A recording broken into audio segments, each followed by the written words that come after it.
My YouTube channel 555 Angel tarot card reading മലയാളത്തിലേക്ക് എല്ലാവർക്കും സ്വാഗതം. അപ്പോൾ നമ്മുടെ ചാനൽ ആദ്യമായിട്ടാണ് കാണുന്നതെങ്കിൽ ഉറപ്പായിട്ടും ഒന്ന് സബ്സ്ക്രൈബ് ചെയ്യുക. റീഡിംഗ് ഇഷ്ടപ്പെട്ടു കഴിഞ്ഞാൽ ലൈക്ക് ചെയ്യുക. സ്പിരിച്വൽ ജേർണി ഇഷ്ടപ്പെടുന്ന ആൾക്കാരിലേക്ക് ഈ വീഡിയോ ജസ്റ്റ് ഒന്ന് ഷെയർ ചെയ്ത് കൊടുക്കുക. നിങ്ങളുടെ അഭിപ്രായങ്ങൾ പോസിറ്റീവായിട്ട് കമന്റ് ബോക്സിൽ പറയുക. ഹൈപ്പ് എന്ന് പറയുന്ന ഓപ്ഷൻ ക്ലിക്ക് ചെയ്തിട്ട് നമ്മുടെ ചാനൽ ഒന്ന് സപ്പോർട്ട് ചെയ്യുക. ഓക്കെ, അപ്പോൾ നമുക്ക് പേഴ്സണൽ റീഡിംഗ് താല്പര്യമുള്ളവർക്ക് വാട്സപ്പ് നമ്പർ ഞാൻ ഡിസ്ക്രിപ്ഷൻ ബോക്സിൽ കൊടുത്തിട്ടുണ്ട്. വാട്സപ്പിൽ മെസ്സേജ് ചെയ്താൽ മതി. പേഴ്സണൽ റീഡിങ്ങിന്റെ ഡീറ്റെയിൽസും കാര്യങ്ങളൊക്കെ അവിടെ അറിയിക്കുന്നതായിരിക്കും. അപ്പോൾ നമുക്ക് ഇന്നത്തെ ടോപ്പിക്കിലേക്ക് പോകാം. ഈ വാർത്ത നിങ്ങളെ ഉറപ്പായും സന്തോഷിപ്പിക്കും. ഇത് നിങ്ങൾ പ്രാർത്ഥിച്ചതും ഏറെ കേൾക്കാൻ കൊതിച്ചതുമായിട്ടുള്ള കാര്യങ്ങളാണ് ഈ വ്യക്തിയിൽ നിന്നും വരുന്നു. ഈ ഒരു റീഡിംഗ് ആണ് നമ്മൾ ചെയ്യാനായിട്ട് പോകുന്നത്. വളരെ പോസിറ്റീവ് ആയിട്ടുള്ള ഒരു മാനിഫെസ്റ്റേഷനോട് കൂടി ചെയ്യാൻ പോകുന്ന ഒരു റീഡിംഗ് ആണ്. അപ്പൊ നിങ്ങൾ എല്ലാവരും വളരെ പോസിറ്റീവായിട്ട് വളരെ സെലക്റ്റീവ് ആയിട്ടുള്ള ഒരു മൈൻഡോട് കൂടി ഇരിക്കുക. അതായത് ഈ പേഴ്സണെ മാത്രം വിചാരിച്ചുകൊണ്ട് പോസിറ്റീവായിട്ട് ഇരിക്കാനായിട്ട് ശ്രമിക്കുക. അപ്പൊ നമുക്ക് ഫസ്റ്റ് എനർജിയിലേക്ക് പോകാം. ഈ പേഴ്സൺ ഏതൊരു എനർജിയിലാണ് നിൽക്കുന്നത്, ഏതൊരു എനർജിയിലാണ് നിലനിൽക്കുന്നത് എന്ന് നമുക്ക് നോക്കാം. ഓക്കെ, അപ്പൊ ഫസ്റ്റ് തന്നെ നമുക്ക് കിട്ടിയേക്കണുള്ളതിൽ ഈ പേഴ്സൺ വളരെയധികം ശാന്തമായിട്ട് ഇരിക്കാൻ ശ്രമിക്കുന്നുണ്ട് എന്നുള്ളതാണ്. ശാന്തമായിട്ടിരിക്കുക എന്ന് പറയുമ്പോൾ ഈ പേഴ്സണെ സംബന്ധിച്ചിടത്തോളം സമാധാനപരമായിട്ട് ഇരിക്കുക. അതായത് വീട്ടിൽ പ്രശ്നങ്ങളൊന്നും ഉണ്ടാക്കാതെ സ്വന്തമായിട്ടും യാതൊരു തരത്തിലും പ്രശ്നങ്ങളോ ദേഷ്യമോ വാശിയോ ഒന്നും ഉണ്ടാക്കാതെ വളരെ സമാധാനപരമായിട്ടിരിക്കുന്ന ഒരു വ്യക്തിയെയാണ് നമുക്കിവിടെ കാണാനായിട്ട് സാധിക്കുന്നത്. അതായത് ഈ പേഴ്സണെ സംബന്ധിച്ചിടത്തോളം ഒരു സമാധാനപരമായിട്ടുള്ള രീതിയിൽ മുന്നോട്ട് പോകാനാണ് ഈ പേഴ്സൺ ഇപ്പോൾ ശ്രമിക്കുന്നത്. വളരെ ഹാപ്പി ആയിട്ട് സന്തോഷത്തോടെ വീട്ടിലിരിക്കാനും മറ്റുള്ളവരുമായിട്ട് സ്നേഹത്തോടെ നിൽക്കാനും മറ്റുള്ളവരോട് സ്നേഹത്തോടു കൂടി സംസാരിക്കാനും അതുപോലെ ആരുമായിട്ടും കലഹം കൂടാതെ ആരുമായിട്ടും തല്ല് പിടിക്കാതെ പ്രശ്നങ്ങൾ ഉണ്ടാക്കാതെ ഒരു സമാധാനപരമായിട്ട് മുന്നോട്ട് പോകുന്ന ഒരു രീതിയാണ് കാണിക്കുന്നത്. ഓക്കെ, അപ്പോൾ അത് നമുക്ക് പറയാതിരിക്കാൻ പറ്റുന്നില്ല. വളരെ പോസിറ്റീവായിട്ടാണ് ഈ പേഴ്സൺ ഇപ്പോൾ ഇരിക്കുന്നത്. വീട്ടുകാരൊക്കെ ആയിട്ട് അത്യാവശ്യം ഹാപ്പി ആയിട്ട് ഫ്രണ്ട്സ് ഒക്കെ ആയിട്ടാണെങ്കിലും വളരെ ഹാപ്പി ആയിട്ട് നിൽക്കുന്ന ഒരു എനർജിയിലാണ് കാണപ്പെടുന്നത്. അതുകൊണ്ട് തന്നെ ചാരിസ്മയാണ്. Love flows to you, you radiate charisma and charm ആണ്. അതായത് നിങ്ങളുടെ എനർജി ഭയങ്കരമായിട്ട് ഇപ്പോൾ നമുക്ക് മനോഹരമായിട്ടുള്ളൊരു മണം, ഒരു സുഗന്ധം നമ്മളുടെ അരികത്ത് വന്നു കഴിഞ്ഞാൽ, അല്ലെങ്കിൽ നല്ല സുഗന്ധമുള്ള ഒരു പൂവ് നമ്മുടെ അരികത്ത് ഒരു ഫ്ലവർ വന്നു കഴിഞ്ഞാൽ നമ്മൾ ഉറപ്പായിട്ടും അതിൻ്റെ മണം ആസ്വദിക്കും. മനോഹരമായിട്ടുള്ള മണമാണെങ്കിൽ നമ്മളത് ആസ്വദിച്ചിട്ട് അതെവിടെ നിന്നാണ് വരുന്നത് എന്ന് നമ്മൾ നോക്കും, അല്ലേ? എന്ന് പറയുന്നത് പോലെയാണ് നിങ്ങളുടെ കാര്യം. കാരണം നിങ്ങളുടെ ആ ഒരു നിങ്ങളായിട്ട് സ്പെൻഡ് ചെയ്തിട്ടുള്ള ചെലവഴിച്ചിട്ടുള്ള അതിമനോഹരമായിട്ടുള്ള കാലഘട്ടത്തെ ഈ പേഴ്സൺ വളരെ പോസിറ്റീവായിട്ടാണ് കാണുന്നത്. അതായത് ഈ പേഴ്സണ് മുന്നോട്ട് പോകാനുള്ള ഒരു ഇന്ധനമാണ് നിങ്ങൾ എന്ന് പറയുന്നത്.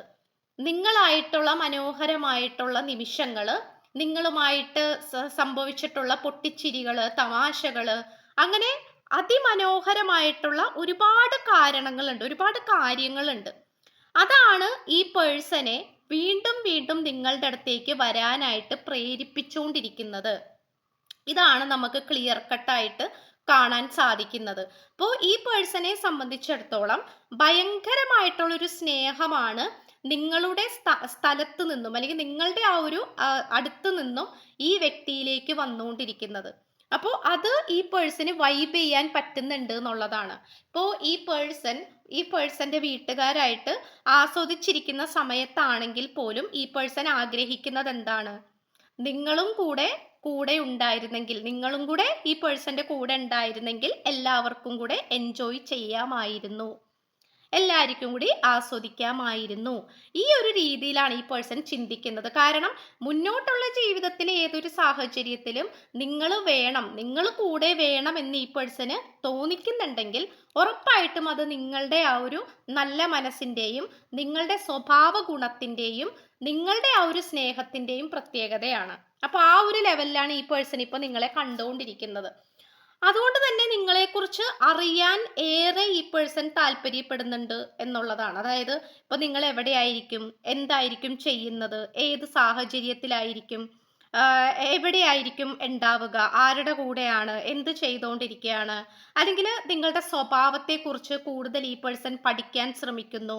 നിങ്ങൾ എങ്ങനെയുള്ള വ്യക്തിയാണ്, നിങ്ങൾക്ക് എന്താണ് ഇഷ്ടപ്പെടുന്നത്, നിങ്ങൾക്ക് എന്താണ് ഇഷ്ടപ്പെടാത്തത്, ഇങ്ങനെയുള്ള കാര്യങ്ങളാണ് ഈ പേഴ്സൺ അറിയാനായിട്ട് ശ്രമിച്ചുകൊണ്ടിരിക്കുന്നത്. കാരണം ഈ പേഴ്സണെ സംബന്ധിച്ചിടത്തോളം നിങ്ങളെന്ന് പറയുന്നത് ഒരു അറിവാണ്, അല്ലെങ്കിൽ നിങ്ങളെന്ന് പറയുന്നത് അത്രയും മനോഹരമായിട്ടുള്ള ഒരു എനർജി ആയിട്ടാണ് ഈ പേഴ്സൺ നോക്കിക്കാണുന്നത്. ഓക്കെ, അതുകൊണ്ട് പല കാര്യങ്ങളും ഈ പേഴ്സൺ നിങ്ങളുടെ നോക്കിയിട്ട് പഠിച്ചിട്ടുണ്ട്. അത് സ്വഭാവ ഗുണമായിക്കോട്ടെ, പെരുമാറ്റ രീതി ആയിക്കോട്ടെ, വിശ്വാസപരമായിട്ടായിരിക്കോട്ടെ, എന്താണെങ്കിൽ പോലും ഈ പേഴ്സൺ നിങ്ങളുടെ ആ ഒരു കാര്യം കണ്ടിട്ട്, നിങ്ങളുടെ ആ ഒരു ക്യാരക്ടർ കണ്ടിട്ടൊക്കെ പല കാര്യങ്ങളും ഈ പേഴ്സൺ പഠിച്ചിട്ടുണ്ട് എന്നാണ് കാണിക്കുന്നത്. അതുപോലെ തന്നെ പറയുകയാണെങ്കിൽ ഈ പേഴ്സൺ എപ്പോഴും റോൾ മോഡൽ ആക്കാനായിട്ട് ആഗ്രഹിക്കുന്ന ഒരു വ്യക്തി എന്ന് പറയുന്നത് നിങ്ങളാണ്.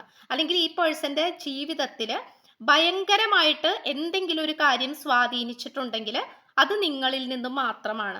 കാരണം എന്താന്ന് വെച്ചാൽ നിങ്ങൾ അത്രയും സ്ട്രഗിൾ ചെയ്യുന്ന ആൾക്കാരാണ്, നിങ്ങൾ അത്രയും കഷ്ടപ്പെട്ട് വന്നുകൊണ്ടിരിക്കുന്ന ആൾക്കാരാണ്. നിങ്ങൾക്ക് യാതൊരു കാരണവശാലും ഒന്നും പുറകിലേക്ക് തിരിഞ്ഞു നോക്കാതെ, ഇത്രയും കാലം എന്താണ് നടന്നത്, എന്താണ് സംഭവിച്ചത്, അതൊന്നും തിരിഞ്ഞു നോക്കാതെ അതിശക്തമായിട്ട് നിങ്ങളുടെ അടുത്തേക്ക് മുന്നിലേക്ക് പോയിക്കൊണ്ടിരിക്കുന്ന ആൾക്കാരാണ് നിങ്ങളിൽ പലവരും. ഈ റീഡിംഗ് കണ്ടുകൊണ്ടിരിക്കുന്ന നിങ്ങളുടെ കാര്യമാണ് ഈ പറയുന്നത്. നിങ്ങൾ ചിലപ്പോൾ ഒരു സിംഗിൾ ആയിരിക്കാം, ചിലപ്പോൾ കല്യാണം കഴിച്ചിട്ടില്ലായിരിക്കാം, ചിലപ്പോൾ നിങ്ങൾ ആരുടെയും സഹായമില്ലാതെ ജീവിക്കുന്ന ഒരു വ്യക്തിയായിരിക്കാം, ഹാർഡ് വർക്കിംഗ് ആയിട്ടുള്ള ഒരു പേഴ്സണാലിറ്റി ആയിരിക്കാം, അല്ലെങ്കിൽ നിങ്ങൾ കല്യാണം കഴിച്ചവരാകാം, അല്ലെങ്കിൽ സെപ്പറേറ്റഡ് ആകാം, ഡിവോഴ്സി ആകാം, വിഡോ ആകാം, അങ്ങനെ എന്ത് വേണമെങ്കിലും ആകാം, സിംഗിൾ പാരന്റ് ആകാം. അപ്പോൾ എന്താണെങ്കിലും നിങ്ങളുടെ ലൈഫിൽ നിങ്ങൾ പുറകിലേക്ക് നോക്കാൻ തയ്യാറല്ല, നിങ്ങൾ മുന്നിലേക്ക് നോക്കിക്കൊണ്ട് കോൺഫിഡന്റ് ആയിട്ട് മുന്നോട്ട് പോകുന്ന ഒരു രീതിയാണ് കാണിക്കുന്നത്. ആരിൽ നിന്നും ഒന്നും പ്രതീക്ഷിക്കാതെ സ്വന്തം കാര്യം നോക്കി സ്വന്തം ഹാർഡ് വർക്കിലൂടെ മുന്നേറാൻ ശ്രമിക്കുന്ന വളരെ ധീരയായിട്ടുള്ള സ്ത്രീകളെയും പുരുഷന്മാരെയുമായിട്ടാണ് ഈ പേഴ്സൺ നിങ്ങളെ നോക്കി കാണുന്നത്. ഓക്കെ, അപ്പൊ അതുകൊണ്ട് ഈ പേഴ്സൺ എപ്പോഴും നിങ്ങളോട് ഭയങ്കരമായിട്ടുള്ള ഒരു ആരാധനയാണ്, അല്ലെങ്കിൽ ഭയങ്കര ഒരു കൗതുകമാണ് നിങ്ങളെക്കുറിച്ച് ചിന്തിക്കുമ്പോഴും നിങ്ങളെക്കുറിച്ച് നോക്കുമ്പോഴും ഒക്കെ.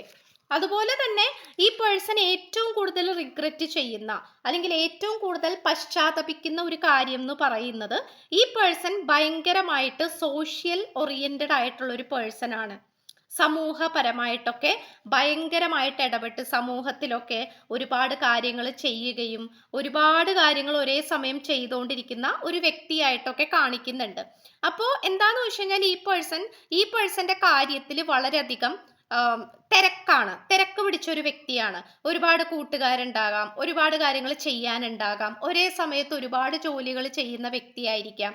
അപ്പൊ അതുകൊണ്ട് തന്നെ നിങ്ങളുമായിട്ട് ഒരു കൃത്യമായിട്ടുള്ള ഒരു കമ്മ്യൂണിക്കേഷൻ ഈ വ്യക്തിക്ക് നടത്താൻ സാധിച്ചിട്ടില്ല എന്നുള്ളത് ഈ പേഴ്സന്റെ ഭാഗത്തു നിന്നും ഉണ്ടായിട്ടുള്ള ഏറ്റവും വലിയൊരു മിസ്റ്റേക്കാണ്, ഏറ്റവും വലിയൊരു തെറ്റാണ്. കാരണം പലപ്പോഴും ഈ പേഴ്സണെ ഫോൺ വിളിക്കുമ്പോഴും മനസ്സ് തുറന്ന് സംസാരിക്കണമെന്ന് വിചാരിക്കുമ്പോഴും ഈ പേഴ്സൺ അവൈലബിൾ ആകാറില്ല, ഈ പേഴ്സൺ ഉണ്ടാവാറില്ല. ഈ പേഴ്സൺ ഫോൺ വിളിക്കുമ്പോൾ നിങ്ങളും അവൈലബിൾ ആവാറില്ല, നിങ്ങൾ ഫോൺ വിളിക്കുമ്പോൾ ഈ പേഴ്സൺ അവൈലബിൾ ആവാറില്ല. നേരിട്ട് കാണാമെന്ന് വിചാരിച്ചാൽ അതിനും നേരം ഉണ്ടാവാറില്ല. നിങ്ങൾ ഈ പേഴ്സണ് വേണ്ടിയിട്ട് സമയം കണ്ടെത്തിയാലും ഈ പേഴ്സൺ സമയം കണ്ടെത്താനായിട്ട് ശ്രമിക്കാറുമില്ല. അപ്പോൾ അങ്ങനത്തെ ഒരു കുറച്ച് മെറ്റീരിയലിസ്റ്റിക് ആയിട്ടുള്ള ഒരു പേഴ്സണാലിറ്റി ആയിട്ടാണ് ഈ പേഴ്സണെ കാണുന്നത്. അതുകൊണ്ട് തന്നെ ഈ പേഴ്സൺ വിചാരിച്ചിരുന്നില്ല നിങ്ങളെ ഇത്രയും അങ്ങോട്ട് മിസ് ചെയ്യേണ്ടി വരും എന്നുള്ളത്. കാരണം ഇപ്പോൾ നിങ്ങൾ അകന്ന് നിൽക്കുകയാണ്, നിങ്ങളും ഈ പേഴ്സണും തമ്മിൽ നോ കോണ്ടാക്റ്റിലായിരിക്കാം, അല്ലെങ്കിൽ ബ്രേക്കപ്പിലായിരിക്കാം. അപ്പോൾ അതുകൊണ്ട് എന്താന്ന് വെച്ച് കഴിഞ്ഞാൽ ഇപ്പൊ ലെസ് കോണ്ടാക്റ്റും ആയിരിക്കാം. ചിലപ്പോൾ നിങ്ങൾ പണ്ടത്തെ പോലെ ഈ പേഴ്സന്റെ പുറകെ നടക്കാനോ ഈ പേഴ്സണോട് സംസാരിക്കാനോ, അല്ലെങ്കിൽ നീ എപ്പോഴും എൻ്റെ കൂടെ വേണം വേണം എന്ന് ആദ്യം പറഞ്ഞിരുന്നത് പോലെ ഇപ്പോഴും പറയാൻ നിങ്ങൾ താല്പര്യപ്പെടുന്നില്ലായിരിക്കാം. കാരണം ഈ പേഴ്സന് സമയമില്ലാത്തത് കൊണ്ടും ഈ പേഴ്സൺ നിങ്ങൾക്ക് മുന്നിൽ അവൈലബിൾ അല്ലാത്തത് കൊണ്ടും നിങ്ങൾ എന്ത് ചെയ്തിട്ടുണ്ടാകാം, ഈ പേഴ്സന്റെ വഴിക്ക് വിട്ടിട്ടുണ്ടാകാം. എന്തെങ്കിലും ആകട്ടെ എന്നുള്ള രീതിയിൽ നിങ്ങൾ വിട്ടുകളഞ്ഞിട്ടുണ്ടാകാം. അപ്പോൾ ഇപ്പോഴാണ് ഈ പേഴ്സൺ റിഗ്രറ്റ് അടിക്കുന്നത്, പശ്ചാത്തപിക്കുന്നത്. കാരണം ചെയ്തത് തെറ്റായി പോയി, ഞാൻ അങ്ങനെ ചെയ്യാൻ പാടില്ലായിരുന്നു, ഞാൻ ഇമോഷണലി ഞാൻ അവിടെ ഉണ്ടാവേണ്ടതായിരുന്നു, അല്ലെങ്കിൽ ദിവസവും സംസാരിക്കേണ്ടതായിരുന്നു, മനസ്സ് തുറക്കേണ്ടതായിരുന്നു, ഈ റിലേഷൻഷിപ്പിനെ കാത്തു സൂക്ഷിക്കേണ്ടതായിരുന്നു. ഇങ്ങനെയുള്ള ചിന്തകളാണ് ഇപ്പോൾ ഈ പേഴ്സന്റെ മനസ്സിലേക്ക് വന്നുകൊണ്ടിരിക്കുന്നത്. അതായത് ഭയങ്കരമായിട്ട് പശ്ചാത്താപം വരുന്ന രീതിയിലുള്ള ഫീലിങ്സ് ആണ്. I wish I could right my wrongs ആണ്. അതുകൊണ്ട് തന്നെ ഈ പേഴ്സൺ അറിയാം ഈ പേഴ്സന്റെ ഭാഗത്തു നിന്നും ഉണ്ടായിട്ടുള്ളത് തെറ്റുകൾ മാത്രമേ ഉള്ളൂ എന്നുള്ളത്. ഇപ്പൊ തെറ്റുകളുടെ എണ്ണം എടുത്തു നോക്കുകയാണെങ്കിൽ നിങ്ങളെക്കാൾ കൂടുതൽ, നിങ്ങൾ വളരെ 1, 2, 3, 4 തെറ്റേ ചെയ്തിട്ടുണ്ടാവുള്ളൂ. മനുഷ്യരാണ്, തെറ്റുകൾ സംഭവിക്കും. പക്ഷെ ഈ പേഴ്സന്റെ ഭാഗത്താണ് ഏറ്റവും കൂടുതൽ തെറ്റുകൾ സംഭവിച്ചിട്ടുള്ളത്. അതിൽ കൂടുതൽ അറിഞ്ഞും അറിയാതെയും ഒക്കെ വന്നിട്ടുണ്ട്. അപ്പോൾ ആ തെറ്റുകളെല്ലാം എങ്ങനെയെങ്കിലും തിരുത്തണം എന്നുള്ള രീതിയിലാണ് ഈ പേഴ്സൺ ഇപ്പോൾ നിൽക്കുന്നത്. തിരുത്താൻ ഞാൻ തയ്യാറാണ് എന്നുള്ള രീതിയിലാണ് ഈ പേഴ്സൺ നിൽക്കുന്നത്. അതുപോലെ സ്പിരിച്വൽ പരമായിട്ടുള്ള എനർജിയിലൂടെയും ഈ പേഴ്സൺ കടന്നു പോകുന്നുണ്ട്. സ്പിരിച്വാലിറ്റിയിലേക്കും ഈ പേഴ്സൺ വന്നുകൊണ്ടിരിക്കുന്നുണ്ട്. ഒരുപക്ഷെ യോഗ, മെഡിറ്റേഷൻ, പ്രാർത്ഥന, അല്ലെങ്കിൽ മനസ്സിന് കുറ്റബോധം വരില്ലേ? ഇപ്പൊ ഒരു മനുഷ്യന് കുറ്റബോധം വരുന്നുണ്ടെങ്കിൽ ഉറപ്പായിട്ടും ആ പേഴ്സൺ സ്പിരിച്വാലിറ്റിയിലേക്ക് കടന്നുകൊണ്ടിരിക്കുകയാണ്. കുറ്റബോധം വരിക, അതായത് നമ്മൾ ചെയ്തു പോയ തെറ്റുകൾ, ഓക്കെ, നമ്മളത് തിരിച്ചറിയുന്ന ഒരു നിമിഷം, അല്ലെങ്കിൽ നമ്മൾ ചെയ്തത് തെറ്റായിരുന്നു എന്നുള്ള തിരിച്ചറിയുന്ന ഒരു നിമിഷം, അങ്ങനെ ചെയ്യാൻ പാടില്ലായിരുന്നു. അപ്പോൾ അതൊരു കുറ്റബോധമാണ്. അപ്പോൾ കുറ്റബോധവും സ്പിരിച്വാലിറ്റിയുടെ ഒരു ഭാഗം കൂടിയാണ്. അപ്പോൾ അതിലേക്കും ഈ പേഴ്സൺ വന്നുകൊണ്ടിരിക്കുന്നുണ്ട് എന്നുള്ളത് മറ്റൊരു സത്യമാണ്. ഇവിടെ നിങ്ങളുടെ എനർജിയാണ് അതിമനോഹരമായിട്ട് ഈ പേഴ്സന് ചുറ്റിനും കറങ്ങിക്കൊണ്ടിരിക്കുന്നത്. കാരണം നിങ്ങളാണെങ്കിൽ പോലും എന്ത് കാര്യം കണ്ടാലും ഈ പേഴ്സണെ കുറിച്ച് ചിന്തിക്കുന്നുണ്ട്. ഇവിടെ നമുക്കൊരു സ്ത്രീ നിൽക്കുന്നതായിട്ടാണ് കാണിക്കുന്നത്. വളരെ മനോഹരമായിട്ടുള്ള റോസാപ്പൂ കൈകളിൽ പിടിച്ചുകൊണ്ട് ആ റോസാപ്പൂവിനെ നോക്കിക്കൊണ്ട് തൻ്റെ പ്രിയതമനെ ഓർത്തിരിക്കുന്ന വ്യക്തിയെയാണ് കാണിക്കുന്നത്. ഒരു രാജകുമാരനെ ഓർത്തിരിക്കുന്ന രാജകുമാരിനെയാണ് കാണിക്കുന്നത്. അപ്പോൾ ഉറപ്പായിട്ടും നിങ്ങളും ഈ പേഴ്സന്റെ വരവിന് വേണ്ടിയിട്ട് കാത്തിരിക്കുകയാണ്. എന്ത് കാര്യങ്ങൾ കണ്ടാലും നിങ്ങൾക്കും ഈ പേഴ്സനെ ഓർമ്മ വരുന്നുണ്ട്. നിങ്ങൾക്ക് ചിലപ്പോൾ ഒരു കമ്മലായിരിക്കാം, അല്ലെങ്കിൽ നിങ്ങളുടെ വസ്ത്രമായിരിക്കാം, അല്ലെങ്കിൽ എന്തും ആയിക്കോട്ടെ, എന്തൊരു വസ്തു കണ്ടാലും ഓക്കെ, അത് ഈ പേഴ്സൺ ഗിഫ്റ്റ് ചെയ്തതാണ്, അല്ലെങ്കിൽ ഈ പേഴ്സണായിട്ട് ഔട്ടിങ്ങിന് പോയപ്പോൾ ധരിച്ചിരുന്ന വസ്ത്രമാണ്, അല്ലെങ്കിൽ ഇന്ന പെർഫ്യൂം അവൻ ഇഷ്ടമാണ്, അപ്പൊ എനിക്കും ഇഷ്ടമാണ്. അപ്പോൾ അങ്ങനെയൊക്കെ എന്ത് കാര്യം കാണുമ്പോഴും ഈ പേഴ്സണെ കുറിച്ചുള്ള ചിന്തകളാണ് നിങ്ങൾക്കും വന്നുകൊണ്ടിരിക്കുന്നത് എന്നാണ് പറയുന്നത്. എന്തായാലും ഈ പേഴ്സൺ ഇതിന്റെ ഫ്യൂച്ചറിന് വേണ്ടിയിട്ട് നന്നായിട്ട് വർക്ക് ചെയ്യാൻ തയ്യാറാണ്. അതിന് വേണ്ടിയിട്ട് ക്ഷമയോടുകൂടി വെയിറ്റ് ചെയ്യുന്നതിനെയാണ് സൂചിപ്പിക്കുന്നത്. അതുകൊണ്ട് എന്താന്ന് വെച്ച് കഴിഞ്ഞാൽ ഈ പേഴ്സന് പേടി തോന്നിക്കുന്നുണ്ട്. നിങ്ങൾ വേറെ ആരെങ്കിലും സെലക്ട് ചെയ്യുമോ, വേറെ ആരെങ്കിലും സ്നേഹിച്ച് വേറെ ലൈഫിലേക്ക് പോകുമോ എന്നുള്ള കാര്യത്തിലും ഈ പേഴ്സന് ഭയങ്കരമായിട്ട് പേടിയുണ്ട്. പക്ഷേ ഈ പേഴ്സൺ എന്തൊക്കെയോ നൂലാമാലകളിൽ പെട്ട് കിടക്കുകയാണ്. അതുകൊണ്ട് തന്നെ കുറച്ചും കൂടി വെയിറ്റ് ചെയ്യണം എന്നുള്ള രീതിയിലാണ് ഈ പേഴ്സൺ നിങ്ങളുടെ അടുത്ത് പറയാൻ ആഗ്രഹിക്കുന്നത്. പക്ഷെ ഒരിക്കലും നിങ്ങളുമായിട്ട് ഒരു ഫ്യൂച്ചറിന് തയ്യാറല്ല എന്നല്ല, ഉറപ്പായിട്ടും നിങ്ങളുമായിട്ട് ഒരു പുതിയ തുടക്കത്തിന് തയ്യാറാണ്. പക്ഷെ അതിന് കുറച്ച് സമയം വേണമെന്നുള്ള രീതിയിലാണ് ഈ പേഴ്സൺ നിൽക്കുന്നത്. ലെറ്റർ എസ് കിട്ടിയിട്ടുണ്ട്, 15 days. എഗെയിൻ 15 നമ്പർ കിട്ടിയിട്ടുണ്ട്. സ്പിരിച്വൽ പ്രാക്ടീസസ്, സ്പിരിച്വൽ പരമായിട്ട് പ്രാർത്ഥനകളൊക്കെ ചെയ്യുന്നുണ്ടെങ്കിൽ അത് കണ്ടിന്യൂ ചെയ്യാം. Forehead, letter D, letter L, 7th month, 7ാമത്തെ മാസം സ്പെഷ്യലാണെന്ന് പറയുന്നുണ്ട്. അപ്പോൾ ഇത്രയാണ് നമുക്ക് ലഭിച്ചിട്ടുള്ളത്. അപ്പോൾ പേഴ്സണൽ റീഡിംഗ് താല്പര്യമുള്ളവർക്ക് വാട്സപ്പ് നമ്പർ ഞാൻ ഡിസ്ക്രിപ്ഷൻ ബോക്സിൽ കൊടുത്തിട്ടുണ്ട്. വാട്സപ്പിൽ മെസ്സേജ് ചെയ്താൽ മതിയാകും. പേഴ്സണൽ റീഡിങ്ങിന്റെ ഡീറ്റെയിൽസും കാര്യങ്ങളൊക്കെ അവിടെ പറയുന്നതാണ്. ചാനൽ ആദ്യമായിട്ടാണ് കാണുന്നതെങ്കിൽ ഉറപ്പായിട്ട് സബ്സ്ക്രൈബ് ചെയ്യുക. റീഡിംഗ് ഇഷ്ടപ്പെട്ടാൽ ലൈക്ക് ചെയ്യുക, ഷെയർ ചെയ്യുക, സപ്പോർട്ട് ചെയ്യുക, കമന്റ് ചെയ്യുക, ഹൈപ്പ് ചെയ്യുക. സോ പുതിയൊരു വീഡിയോ ആയിട്ട് വരുമ്പോഴത്തേക്കും എല്ലാവരും ഹാപ്പി ആയിട്ടും ഹെൽത്തി ആയിട്ടും ഇരിക്കുക. So by.